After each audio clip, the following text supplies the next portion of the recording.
Hello everyone, कैसे हैं आप लोग। कैसी चल रही है आपकी तैयारी। आई होप आपकी तैयारी बहुत अच्छी चल रही होगी और आपका एग्ज़ाम जो है वो बहुत अच्छा गया होगा आरआरबी क्लर्क का। तो कल जिसका अब मतलब कल आज 14 तारीख है ना, तो कल जिसका एग्ज़ाम था और आई होप आप लोगों का एग्ज़ाम बहुत अच्छा गया होगा।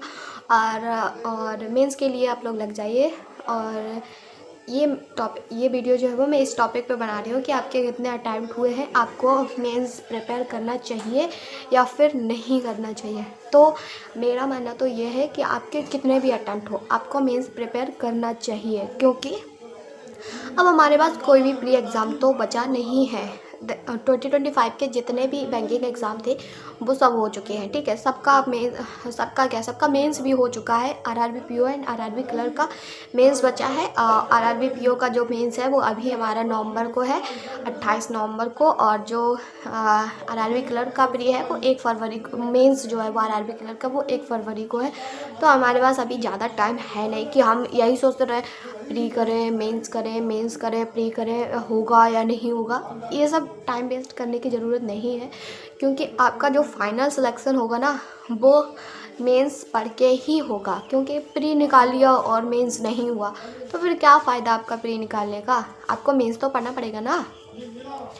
तो अगर आपके 65 प्लस अटैम्प्ट हुए हैं, या फिर मतलब 65 छोड़ो, कितने भी हुए हों आपके अटैम्प्ट, ठीक है, मेंस आप पढ़िए। क्योंकि जो फाइनल सिलेक्शन वो मेंस पढ़ के होगा। अभी हमारे पास 2026 के लिए काफ़ी टाइम है। पेपर जो होगा वो शायद अगस्त तक होगा, या फिर अगर, क्योंकि कैलेंडर चेंज होगा ना। सबसे पहले एसबीआई पीओ क्लर्क का एग्ज़ाम होगा, उसके बाद आईबीपीएस क्लर्क पीओ का, उसके बाद आरआरबी पीओ क्लर्क का होगा। जो अभी चला था सिस्टम वही फिर से चलेगा और आंसर की और आने वाली है। तो ये गुड न्यूज़ है एक हम सबके लिए, बैंकिंग एस्पिरेंट के लिए।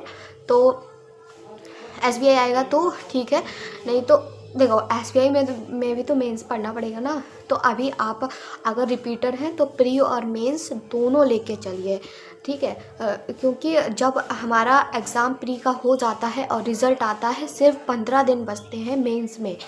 तो 15 दिन में हम ऐसा क्या ही पढ़ लेंगे कि हमारा मेंस निकल जाएगा, नहीं ना। तो हमें अभी से मेंस लेके चलना पड़ेगा। अगर आपके प्री के टॉपिक जो हैं वो वीक हैं तो आप उन पे फोकस करिए, उनको प्रैक्टिस करिए, उनके 100 क्वेश्चन लगाइए हर एक टॉपिक के प्री के। और साथ में मेंस भी लेके चलिए। ये नहीं कि आप सिर्फ प्री कर रहे हैं, मेंस भी लेके चलिए, दोनों साथ में। मेरे क्वेश्चन जो है वो, मेरा एग्ज़ाम जो था वो 7 तारीख को था, इसी 7 दिसंबर को। तो मेरे कितने अटैम्प्ट हुए थे, मेरे 67 अटैम्प्ट हुए थे। हालांकि मैं और क्वेश्चन कर सकती थी, लेकिन कुछ क्वेश्चन में मैं स्टक हो गई थी, जिसकी वजह से और अटैम्प्ट नहीं हो पाए। लेकिन फिर भी मैं मेंस प्रिपेयर करूँगी। मैंने यूपी से फिल किया है, होगा तो ठीक है, नहीं होगा तो कोई बात नहीं, लेकिन मेंस मैं पढ़ूंगी। तो आप लोगों को भी मैं यही सजेस्ट करूँगी, प्री और मेंस दोनों लेके चलिए। अगर आप बिगिनर हैं, अभी आप 2026 से स्टार्ट करेंगे तो आप प्री पढ़िए।